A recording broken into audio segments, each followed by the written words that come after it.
from ZDZ. They're scared of the ZDZ Jacks after that Aatrox game. I think I understand maybe some bans being thrown in that direction. And it's actually going to be yet another one, a Renekton ban coming out. Oh my God, so. ZDD living in their minds rent-free there. Not even his real name. But it will be. Do you think they know about ZDD? No, anyways, Pantheon Gwen is going to be banned away. We'll see what EDG want to go ahead and ban with their final one of game number 3. And the final ban, at least in the first phase of the series. Yeah, it's going to be interesting. The Varus still up. I would imagine that's either going to get banned or it's going to get first picked here. So we'll be the Xayah taken off the board. It's an instant Varus then. Has to be. That's really the only thing that makes a lot of sense here. 1xN, might not be the most experienced Varus player just in terms, in comparison to, other players at this level, but that champion is in such a strong spot, does a little bit of everything in the AD carry role. I imagine it's a very happy lock-in for ThunderTalk here on the blue side. Yeah, and it just provides so much utility, but also damage. I gotta see what the answer is gonna be from EDG's side of things.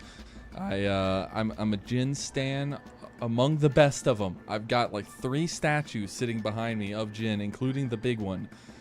I don't want to see Jhin in this game against Varus. I hate it. I hate it so much, and that might just be a me thing. But the Ambessa, I do really like. I think the entrances that ZDZ can have in this game, the fact that Ambessa is being allowed in a game number 3, it's exactly up ZDZ's alley.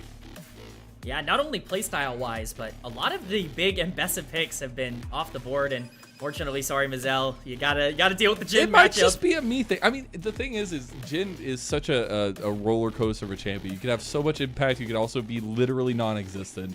And I think it all comes down to execution of the champion itself, but we'll see if On can do that here. Obviously very experienced on the Jhin himself, and we'll see the big power picks still up on the table, things that were banned away in previous parts of the series. Yeah, the Sion coming through, perfectly encapsulating that. Honestly, Sion has become a very scary thing to see in a lot of these drafts, especially the later you get into Fearless. It becomes harder and harder to find ways to actually break through that Sylas, not only early, but especially in that late game, depending on how things break down. Sion, I should say. Sion definitely very dangerous on the top side, but I like the idea for getting more engage on this side. You want to be able to set up the Varus as much as possible, and the Rel is going to get the lock-in here. You're saving that middle of the map for later on in the draft, arguably the most important part that we talked about in the pre-show. Yeah. The part that really needs to roll. So, a lot still left up on the board, but classic Rel coming in game 3. When pro players are talking about first timing Sion on stage, and then you look back at the game and they're like literally dumpstering everybody and just unkillable, untouchable, like you're like, oh, okay, the champion might be pretty good. The counter right now, the answer to that Rel setup though in that bot lane is going to be the Leona from Parukia. It's right up his alley in terms of going forward, but it's also one of those champions that you can only go forward, just like the Nautilus, the Alistar that he's been really willing to go for in this series. It certainly is going to be a part of his playstyle, so, he's opting into it rather than trying to avoid it. I think you can, at least get excited for the plays that are going to be happening around this Leona, but I think both comps are really just setting themselves up for something coming out of the mid-jungle duo, something aggressive, and I think at the very least EDG spot set, they see the Akali ban come out. I wouldn't be surprised to see double assassin bans come out for EDG here. I'm not trying to call back to SeTab's roots too much, but things like LeBlanc, despite how not meta they are, have always been, in the chamber for SeTab, but it will be the Ryze, one of the big premier macro threats still left up. No Talia in this entire series, no Ryze. Galio would be kind of that third macro mid laner if they wanted to go for something like that. I could appreciate the Galio ban here, but I do wonder if they just want to go for it, because it definitely feels like they're going for those kind of stable late game carries, because you need damage right now. Because I love Jhin, again, going back to that point, not the biggest damage dealer unless you're super far ahead. So trying to find where that damage is going to be coming from EDG, it's got to come from Angel, and I love that they're setting him up for success here. But the Annie ban, they have so many bans for TT towards these solo laners. I think specifically, at least at this point, Angel has not, every champion that Angel has played this split is gone. It is out, it is unavailable. So he will have to pick something for the first time this split, and that certainly makes things more interesting. It will be the Jarvan lock-in that indexes even more into what you were just talking about with the fact that Angel really needs to pick some damage coming out of the mid lane. But the setup here is heavy. Leona, Jarvan, Ambessa, even Jhin. There are so many ways to be able to start fights if necessary. God, There's a lot of options. Now TT have a couple options left in their tank here. They're looking for their jungle mid as well. They're looking for some good setups here. The Vi Ahri is not available, but they will take the first part of that in the Ahri at least, and be able to have that kind of mobility out of mid lane, especially once that level 6 kicks in. Yeah, I definitely see something more aggressive coming in here. First thought for Aki in particular as a player would be something like Nocturne, potentially. The Nocturne Ahri has been a combo that we've seen in the past, but really can go in a lot of different directions. Wouldn't hate really whatever they wanted to go for. You talked about damage, and it will be that Nocturne that's locked in. A pretty popular combination. Maybe not the most popular for Nocturne in particular, but certainly up there. And I think it rounds out ThunderTalk's comp pretty nicely. It puts a lot more pressure on 1xN, but he's used to carrying the team. He is. And I think I'm fully fine with that. Just put all the eggs in that basket. But turns out no damage is going to come in from EDG. They're just going to go for a full tank comp, which I can appreciate because there's a lot of dive options from TT, and they're just going to get the Galio for Angel. Yeah, I'm not gonna lie, I am a bit worried about the draft here for EDG. You are absolutely right that the damage is quite low. While they do have a ton of engage options, they arguably have too many, where there's so many ways to be able to engage and go in, but not really a lot of follow through. I think the big kind of takeaway for me from this draft is, what is ZDZ going to be able to do on the top side? This Mbessa could really make or break this draft for Edward Gaming with how much damage she can do, but if ThunderTalk play around that mid-game power spike, the Nocturne Ahri, pick combo well, start to get some gold on that Varus, we can see this game snowball very quickly. And the thing about some of the pieces of EDG is kind of last point talking about their comp is like, they can do damage, but it's very situational. If you get ahead, right, Jhin can do a ton of damage. You can do a decent amount of damage. At the Galio can be really disruptive, and Bessa can absolutely 1v9 in the right situation, but those are all what ifs. Those are not from a base level of play, and TT have shown they can at least keep pace with EDG in this series. And now as we go into this final game of the series, looking to see if they can truly strike down EDG for the first time in this split. It's a big one. They've got all the tools necessary in order to make their progress known, in order to show the development here in Game 3. We'll see if they have the ability to go out there and execute on a draft that I think has a lot of advantages.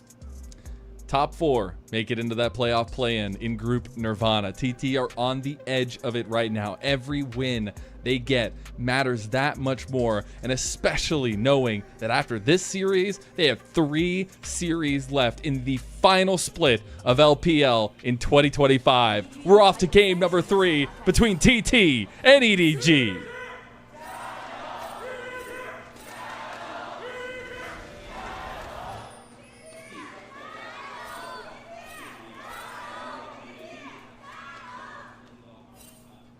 There we go.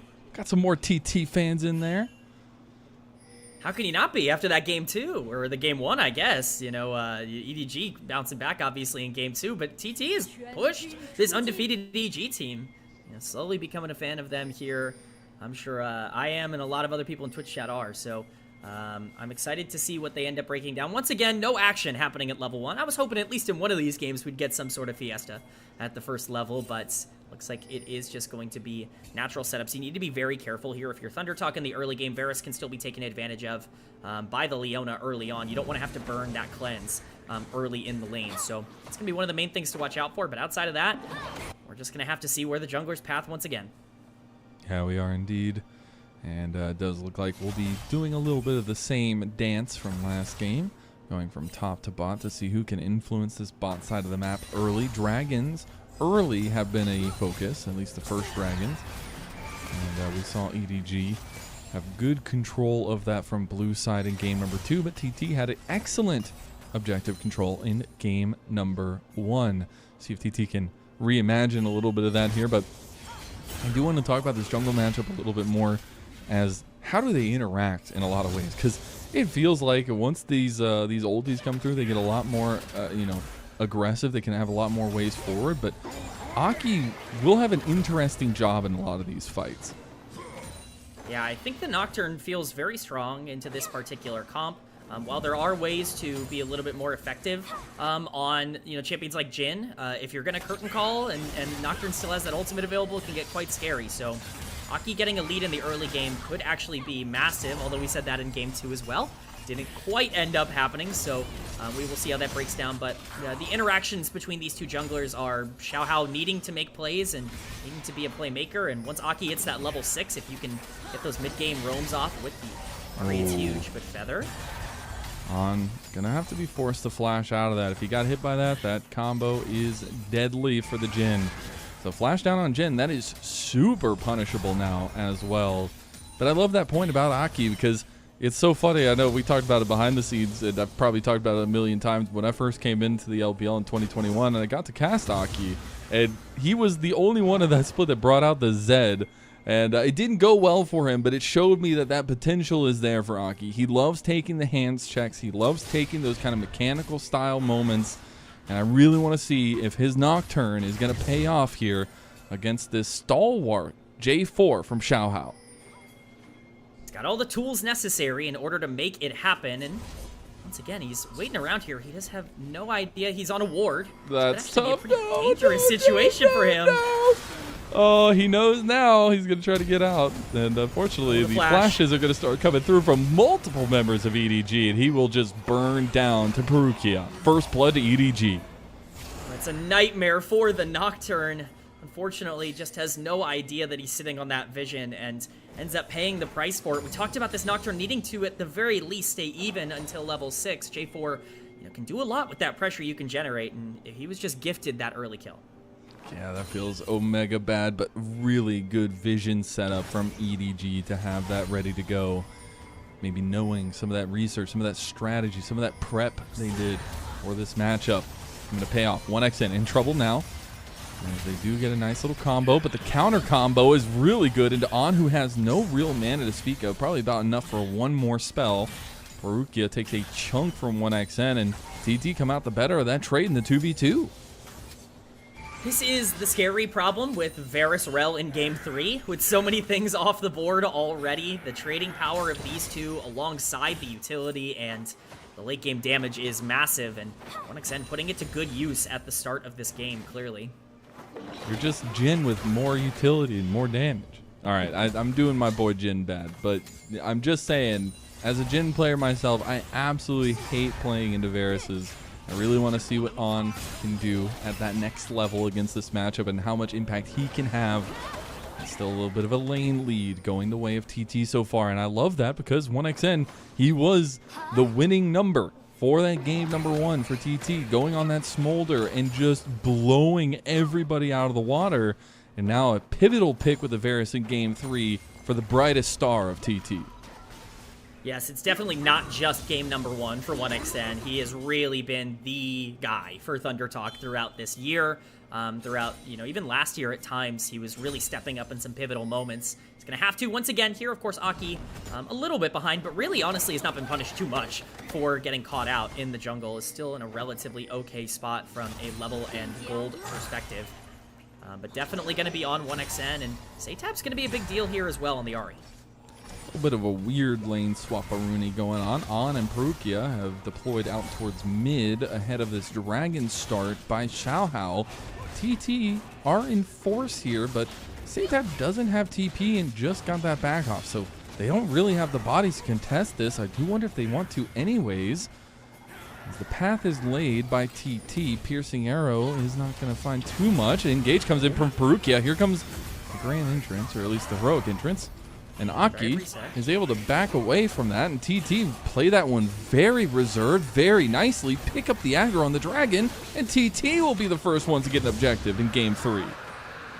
I hate to say it, Lennon, but this is the exact problem we were already talking about in draft. There's no damage from EDG. We're already at the point in the game where it feels a little bit scary for them to full commit to something once they're not able to land onto Aki. The spell shield comes through to block the stun from the Leona, and at that point, you have no lockdown. The Galio heroic entrance can't really knock anybody up, and it's just a disengage. There's no way left to fight. So many resources burned, so nice play from ThunderTalk to be able to grab that dragon. We are seeing more pressure put onto the mid lane here, like you said, from EDG. We'll see if that transitions over to the Grubs, which of course is spawning in 30 seconds. Yeah, I think all power is going to be transitioned up towards that top side. SeTab's about to have his TP. Angel's going to have his very soon as well. We'll see where they want to play, if they want to use those TPs for this play, but the preemptive vision is there from Aki and TT. He has also hit level 6. That combo between him and SeTab now is online. And that's the scariest part. This Nocturne Ahri can flip the game on a dime, depending on how things go. SeTab still on the bot side, does have that teleport available. Angel will likely not have his ultimate for this fight, so it will need to be a TP from the Galio. Could be a really big advantage for ThunderTalk if they want to go for this. And they are starting it up. Aki looks like he's on it.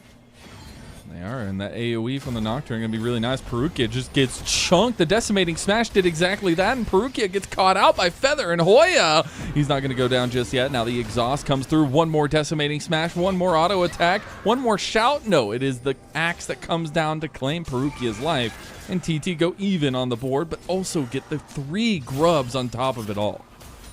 Huge win for ThunderTalk in that exchange. Ult, insta-cleanse. Captain Jack coming in there from On. He's able to get himself out of that instance. But still a big win for ThunderTalk, even if it's not necessarily showing in the gold. A lot of what we were saying at the beginning of game number 2 here, where they are in a pretty decent position, but with 3 grubs instead of 2, they should be able to control that side lane. Hoya getting that kill to kind of equalize the top lane deficit. ZDZ still going to be pretty scary up there, but as he said, kind of evening that up. Sion just going to be the wall for TT to play behind. Nothing else on the map for a little bit, though, and so I do want to check in on the series totally, because this does still feel like a TT style of series, where that game number 1 looked really damn good. You're like, is this the real deal? And then EDG destroy them, dismantle them in game number 2, and now maybe a little bit of dismantling on the bot side as a setup for that point. SeTab is going to get caught in some alcove gaming. Aki's going to pop the paranoia here. SeTab's going to try to get out with his Spirit Rush. They've got Feather coming in. The AoE from Aki, who decides to pull the trigger, goes in, gets one. Now they have the rest of the team following up. It's the big crash down from Feather. Is the Magnet Storm going to be enough? The Solar Flare comes out, and here comes the Heroic Entrance as well. Trying to get out of dodge, getting over to the side of On, and Parukia gets left, but ZDZ comes in with a TP in the public execution to get the kill back. What a strange play that was from both sides, just all things considered. It felt like both teams didn't exactly know whether they wanted to fight it or not, but at the end of the day, EDG comes out on top.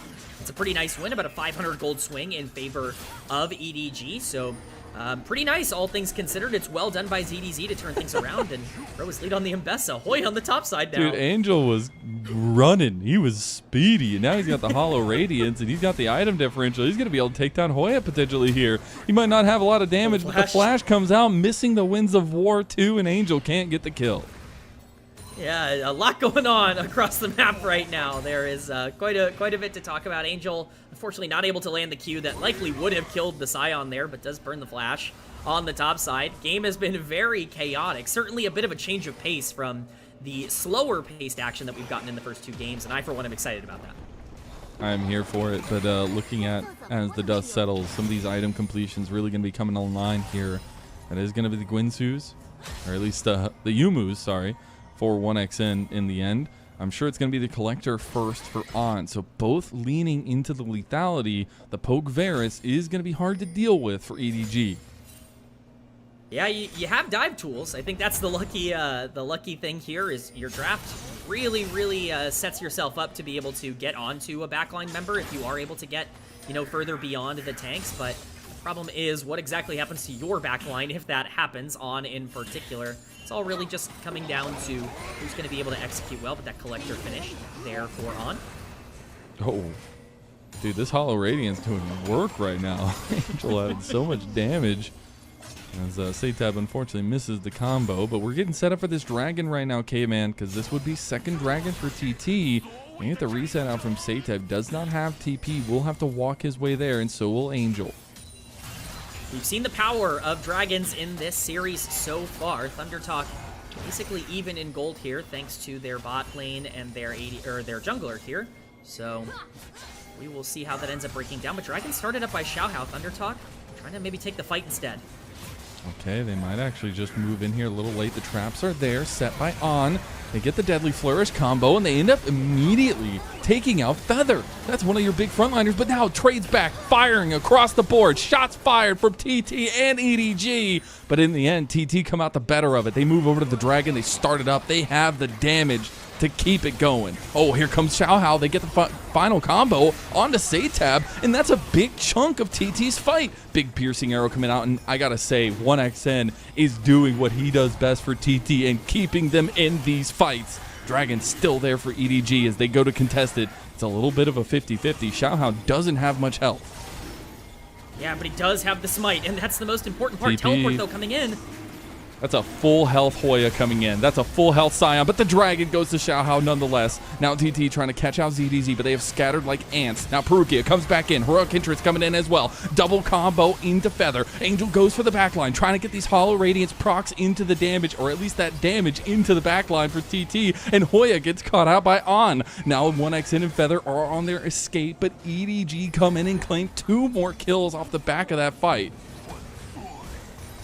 Crazy exchange there. So much to talk about in terms of things breaking down. I know we've kind of harped on the fact that EDG have very little damage, but if they can stall fights out for that long, Jin will eventually do enough damage to break through the front line of ThunderTalk, and that's exactly what ended up happening. On was pretty huge in that fight on the Jin. Angel goes down very early, and it does feel like they just lack resources, but it ends up lasting long enough for him to be able to get back in the fight with the Galio ult and turn it back around. EDG taking control of the game from that play. We're gonna get the initial engage here.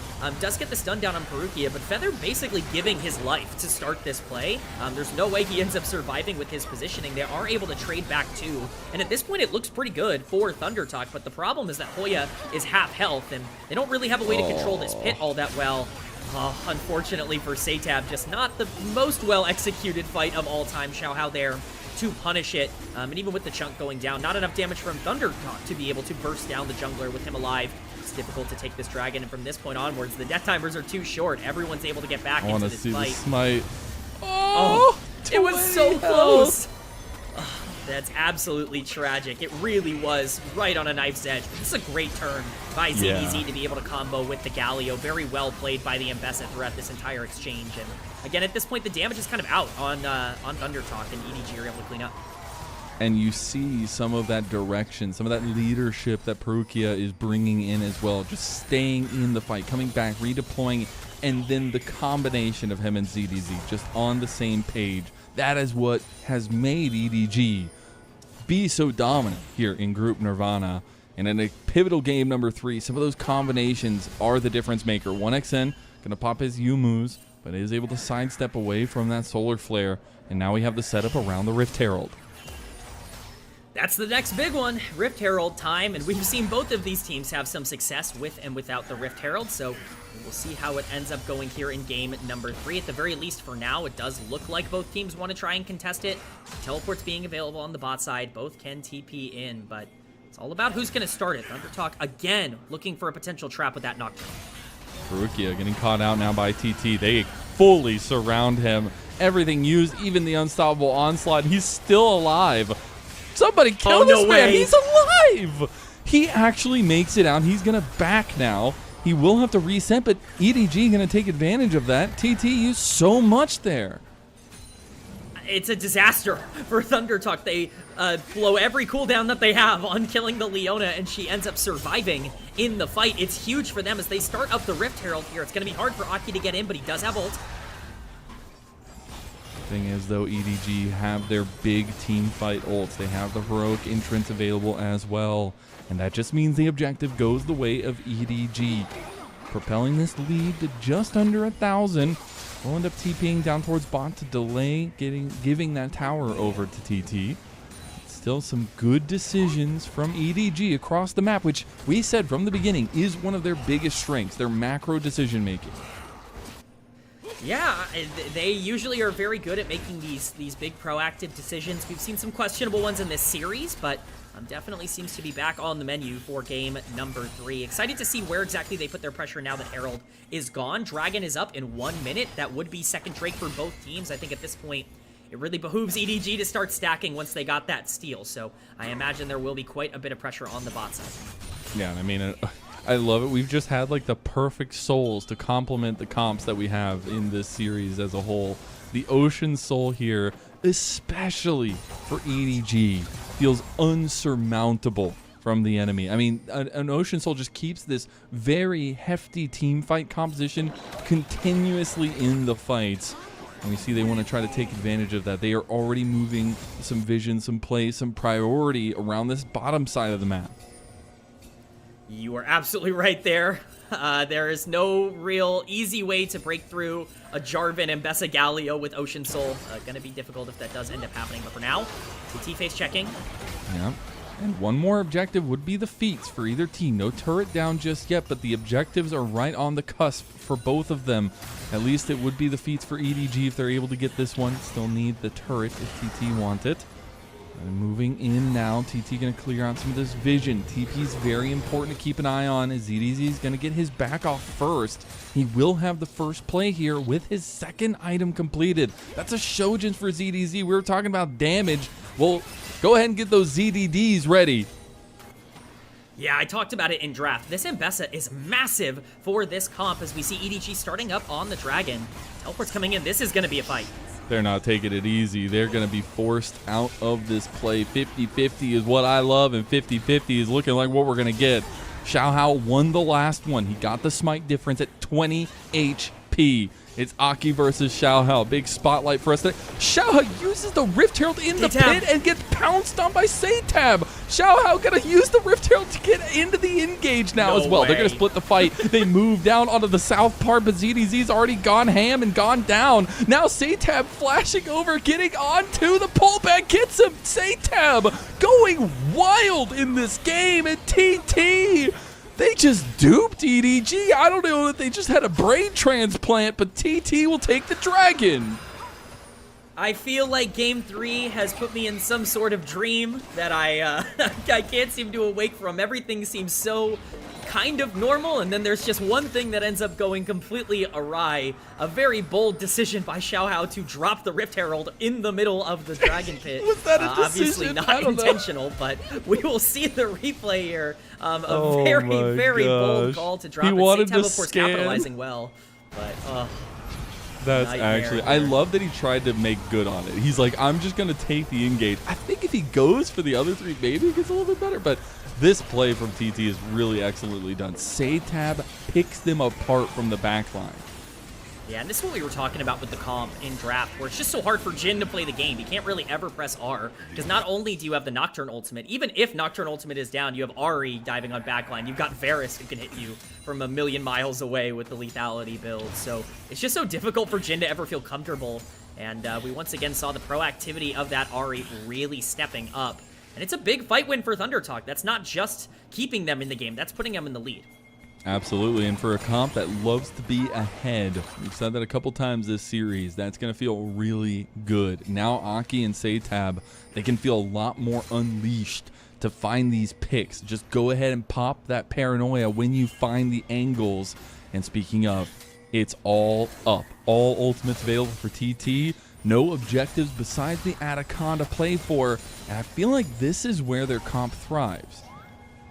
I absolutely agree. This is the part of the game that is the scariest for EDG because you just can't get caught being isolated in an area they can so quickly turn onto basically anybody on the map that you need to make sure that everything is accounted for. Vision control is going to be more relevant now than it will be any other time throughout the rest of the game, especially with the Otacon up on the map. So we'll have to see where the pressure ends up going. Feather for now just trying to delay pressure, but they just instantly go. They try to get 1xN, but now the paranoia is going to be popped. Parukia goes in after the fight happens. They have the curtain call in. Hoya's trying to come from the fight backline now. EDG, they're split. What is typically a decisive moment from EDG might have just turned around for them. ZDZ going to publicly execute his way out of that fight. But TT now getting jumped on. Your heroic entrance coming in too. They've lost some of their damage dealers. It's going to be a nice little setup though from TT to only lose one. And it will be the tankiest member of them all in Hoya. Once again, a crazy fight going down. A setup that looks good, and then it looks bad, and then it looks good. And it just keeps, the pendulum keeps swinging back and forth. Group Nirvana is always a blast here, but ZDZ being the difference maker on the Mbessa, we highlighted him as someone who needed to step up. He has those two items completed, and He really is making the most of it right now as Otacon B is taken here by Edward Gaming. It doesn't look like this will be contestable. ThunderTalk looking to counterplay by taking. They looked worried for a moment. They tried to dodge out of some of the skill shots there, but they do end up taking it in the end. They're going to TP ZDZ towards mid. We're going to take a look back at that fight. Yeah, there's a lot going on here. The first initial engage onto 1xN looks okay, and then the flash is burned, and the play is over. There's nothing else to do here, but Parukia ends up flashing in, going on top of the Varus. There's no damage to follow this up, and so it all really comes down to how much you can delay this fight. The teleport from SeTab looks like it's in a good spot, but no damage actually ends up landing onto the Jarvan. Everything. So close. You know, SeTab played the previous fight well, maybe not so much this one, but it's again ZDZ who really ends up stepping up and disengaging the entirety of ThunderTalk. He 1v5 the previous game on Aatrox. So again, at least at times here on the Mbessa, they have to sacrifice Hoya, but as much as we want to talk about there not being damage on EDG, it comes with the price of them being so tanky and so hard to get through. Yeah, and I love the kind of coordination they need to execute this comp, and it's been really nice to see them pull it off multiple times, and ZDZ has that instantaneous access to the squishies, so he will be probably the scariest part, and he was the kind of one person we're like, okay, you have some damage in ZDZ, but elsewhere, that's where you're looking for. But now we're getting to those second items completed. Black Cleaver going to be there for Xiaohao as well to shred some of the armor.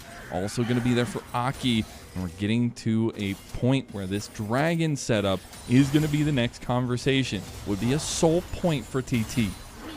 Yeah, this is necessary for them to pick up. Their win condition right now is to stall this game out and get to this dragon as much as possible. It doesn't really feel like the Nocturne Ahri is going to be able to find an easy pick with how clumped up EDG is, and 8 seconds on this spawning point means that control of this area is going to be massive. Parukia taking a lot of poke. For TT, you could give this one up if you're not comfortable, because you were able to take the last dragon, but Xiaohao, he has found the flank of a century. He has not been spotted. Nobody knows. There is some pings coming that way from TT. They maybe think there could be something there. Yeah, this is a really dangerous situation for TT. They have no clue that he's on this flank. If he gets onto the Varus, this fight could be over very quickly.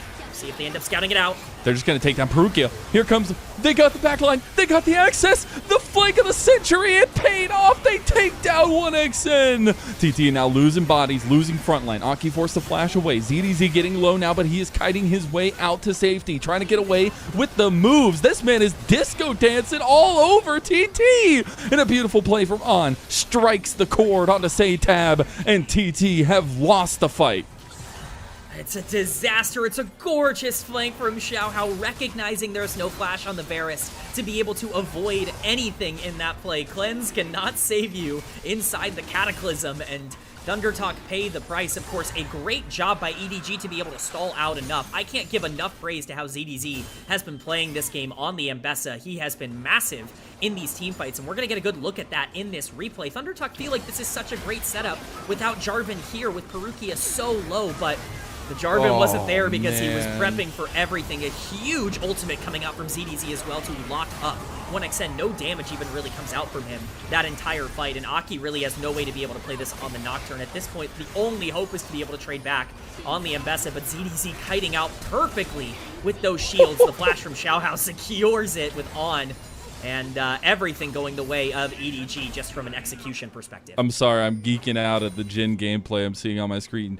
Weaving the deadly flourish in between the entire team, the two bodies that were supposed to block for 1xN, and then also hitting that curtain call. Oh, man, feels good, and honestly feels good for EDG to reassume form here. Yes, it is dead even of a game, but their team fight does not get any easier to handle. Luckily, 1xN avoiding the Leona ult there would have been in a rough position, but something worth noting, if there is going to be a fight breaking down with Baron alive, ZDZ is level 16, Hoya is level 14. A huge, huge level gap on the top side of the map that's in favor of EDG. Not even the mid laners have hit that level 16 spike just yet, so Mbessa is dangerous, and they're certainly looking like they're wanting to set something up. Third item now for SeTab, though. He's the first one to hit that mark. It's going to be the Bloodletters, too. A little bit of that shred. We'll see if it actually matters in the grand scheme of things. Getting closer and closer to third items for both carries, at least the AD carries.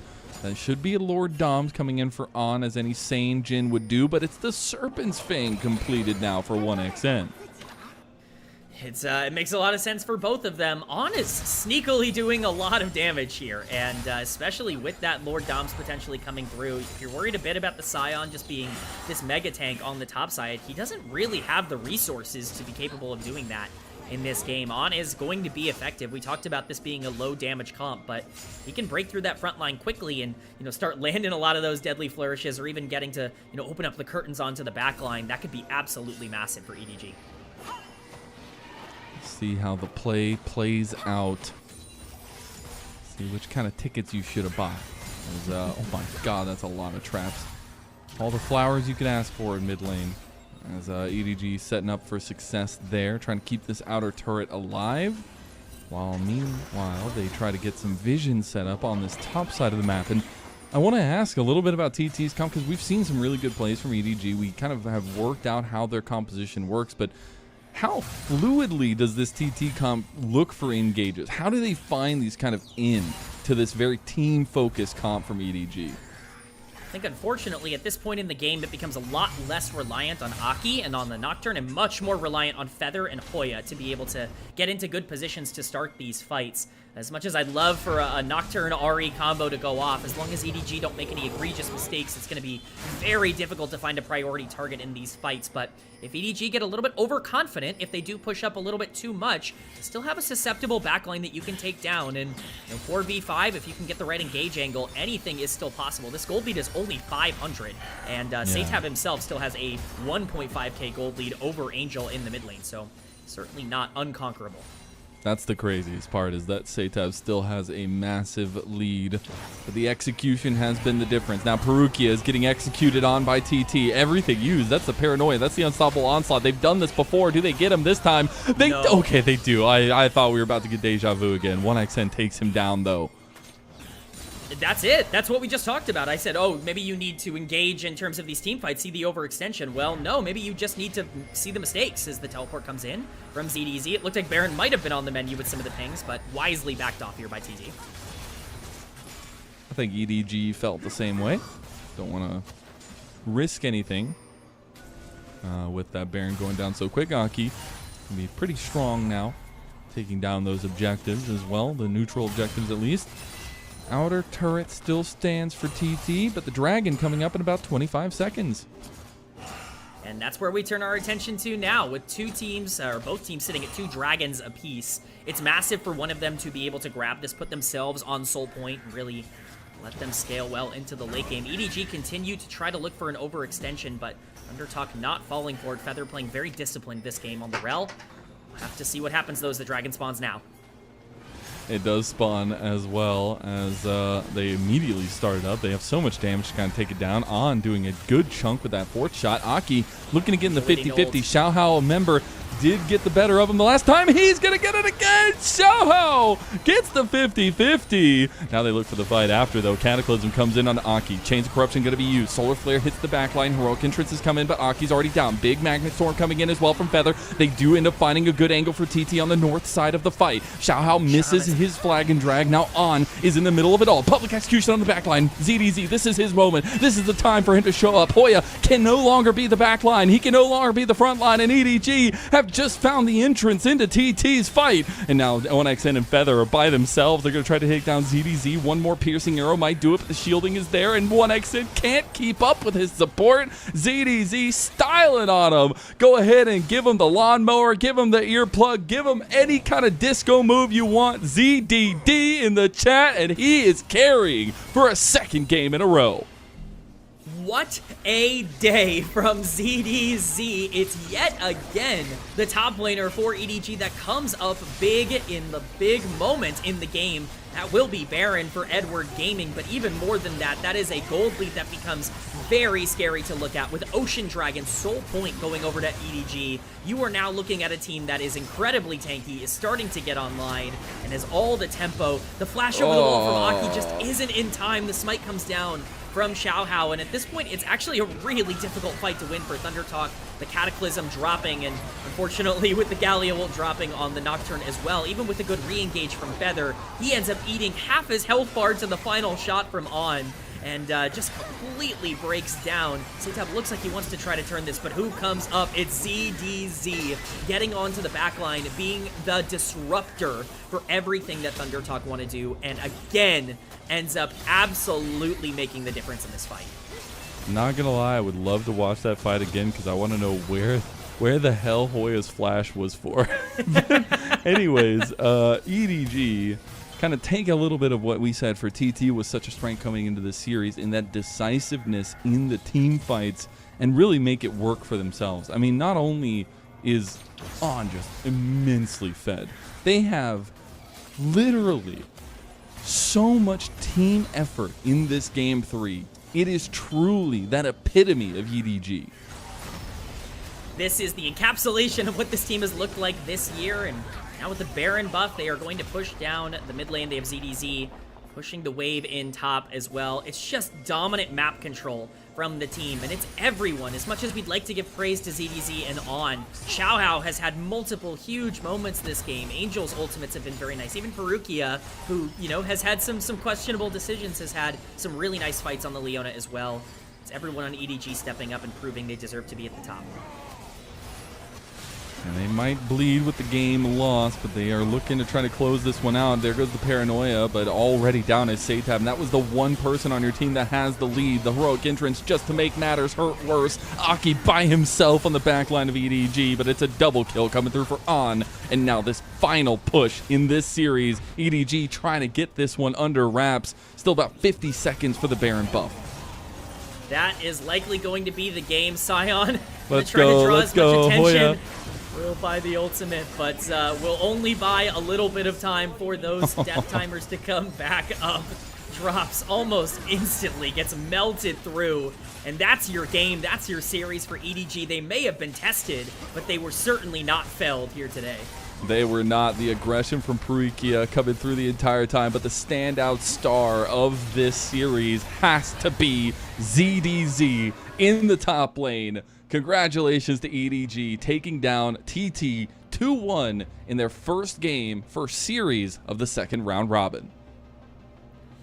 And we got to the result we all kind of expected at the start of the day. Maybe it was a little bit different than we anticipated with that game 1 loss, but EDG showcasing that regardless of what you think about their setups or their drafts, their execution and their ability to play out these games is just better than ThunderTalk, and they are rightfully at the top of Group Nirvana because of it. Really, really nice to see the combination. The old AL duo really shining alive there, Xiaohao and ZDZ, but more so, it's awesome to see ZDZ. I mean, the camera is just focused on this guy. The guy is an absolute madman for this series. Game 1 didn't go his way, of course, but for me and some of the community, when they came over, it felt like it was kind of like a tag-along situation. It's like they really wanted Xiaohao, and they know that he works well with ZDZ, so let's just bring over ZDZ. But in moments like this, you see ZDZ earning his keep and finding those moments that really accentuate the way he likes to play the game, that kind of aggressive, brawling style, backline access, kind of flank style that he brings to the table, and it really just worked out today for against TT in at least the last 2 games. Yeah, I completely agree. This was ZDZ's series. This is exactly how he likes to play the game. He likes to be the one that gets to take it a little bit easy, maybe get a small lead on the top side, and then break through in those 5v5s, and that's exactly what he did. The Mbessa was incredible. We saw it in game 2 as well. On the Aatrox, obviously, he was just phenomenal across the board, but wasn't the only player. Let's give the props where they're due. I think On had a great game 3 here on the Jhin. Yeah, I think so too. I'm always a fan of giving Jhin any praise. I think some of the kind of micro moments in those team fights, being able to hit a deadly flourish here, hitting a kind of fourth shot there, was really nice to see, but it also helped provide some of that wiggle room that EDG used in these fights. And I think the distance he kept and that combination between what he was able to do while standing off and what ZDZ was able to do while just running straight at people, and kind of that help that Angel was there to provide, that kind of middleman that he was. It was just a combination of the efforts that EDG have shown and why they've been undefeated up until today in any game. This is your well-rounded team of Group Nirvana. This is the one team that you can legitimately look at and look at every piece and say, I can see what you're doing to make the team better. I can see what you're doing to add to the group. And I think that really is such a trait, as we can see The damage graph popping up once again, ZDZ. Actually, insane top lane coming up with a ton of damage today, but also that gold graph, man. It's like going down to the Marianas Trench. It wasn't 13,000 gold up this time, or at least a difference this time, but it definitely was something, and got a feel for 1xN. Actually had some pretty good moments on the Varus in this game. It was a comfort pick for him, but unfortunately it takes a team and a couple of those things going wide and not working out for them. I think SeTab needed to have a little bit more impact in some of these moments, especially with the lead that he had, but not able to find it once EDG kind of closed the trap of their team fight comp. Yeah, I think that's exactly it. In a lot of these situations, you're really relying on the Ahri to be one of the primary damage dealers in the back end of these fights. And while I think you can look at a couple fights where SeTab, made an impact, unfortunately the one on the screen is maybe not the best example of a positive play for him, as he ends up missing almost everything. But really, outside of the one fight where he's able to get on top of 1xN, or top of on the other side of that matchup, there's really not a lot that you can say that the Ahri was able to accomplish. Part of that is the Nocturne also not really finding any valuable ult targets in the later part of the game, but if you're going to pick this mid-game pick spike, yeah, it's got to work, and it didn't. I wasn't a fan of the Nocturne to start it. I wasn't vocal about it because, like, Aki maybe makes it work, but it's such a weird piece to throw into this puzzle. And obviously giving kind of damage profile, giving that utility of the paranoia and stuff like that. But obviously here, and with all the footage that we have, it did not work out in that way. And I think this is an EDG that'll take some of the learnings of this series, and especially that game 1 loss to TT, and make them stronger, which is a terrifying thought process. I sure hope so. I sure hope we're getting some learning and some development. We've seen both of these teams get better. I think throughout this split, ThunderTalk obviously maybe not on the best trajectory in the world, but there's a lot to learn, I think, from the drafts and the execution here. I think a couple of small plays, even just a couple of smites going in a slightly different direction. The draft's excellent from TT. The execution, not so much. But the other problem is you're running out of time, Kman. Like, you're one of the teams that has played the most games in Group Nirvana. You literally have 3 series left. That is frightening. It's so many ways for TT who need to find wins. Yeah, it doesn't get easy. Like, it never gets easy to be able to get yourself out of this hole. Now, luckily for them, those 3 series are against arguably the 3 weakest teams in, Group Nirvana. So if they are going to get their feet under them, now is probably the time. This was their last real, tough matchup in terms of the standings, and maybe this is the last time we see TT really struggle, but this is a team that has concerned me in the sense that game 1, awesome. You get 1xN on a hyper carry. You're able to pick your choice of jungler and tank on the top side to really get it going. And then once you start getting pushed down, how do you respond? So far, the answer has been not very good, but I think they have the talent to be better than that. Yeah, I think so as well. We'll see what they can do. EDG just now starting their second round robin. We'll start it off with yet another win for the team and looking to be the top of Group Nirvana to try to get the best seeding advance possible ahead of the playoff play in there. We'll see who gets the MVP, and it's another one for old ZDZ. Got to get the double coming in. He absolutely was player of the game for game first number 2. 3 here. Let's go. Yes. His first 2 of the split. He's definitely going to be happy to pull that out, but I mean, what a series from ZDZ in and out of lane. I think we almost glossed over the fact that he was up almost 30 CS coming out of laning phase there into the Sion as well. A good matchup, but you just got to be excited for a top side of the map that's been largely weak side starting to really strengthen. It is indeed a thrilling series, number 1 off in the books, and an expected 3-gamer there to kick us off on the night. But we got something else coming next, and I promise it's not deja vu. I promise it's not us retaping the series from last night, because we have WE versus BLG coming up next, the rematch from literally 24 hours ago. We're going to have that after this break. We'll see you there.